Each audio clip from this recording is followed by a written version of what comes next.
Однажды в студенную зимнюю пору я из лесу вышел.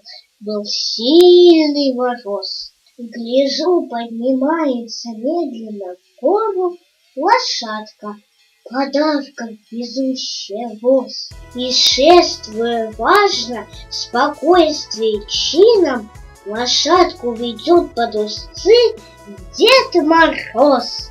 Ой, здравствуй, дедуля! Здоров, коль не шутишь. Далече путь держишь? На праздник иду. Тебя с Новым годом хочу я поздравить. Подарок тебе сейчас подарю. Ну, что-то черное с лесу метнулось, ударилось в деда, схватила коня, и конь ускакал, испуганно вскрикнув, сани с подарками вдаль увозя. Что это было?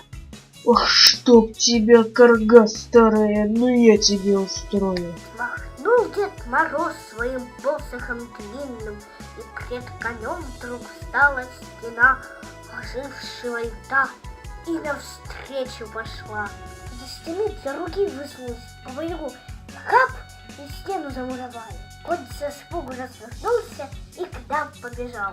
Достал Дед Мороз из саней свой подарок, вручил мне и добре сказал: Пусть сбудутся все твои дальние мечты. По лесу не шастай, домой отправляйся.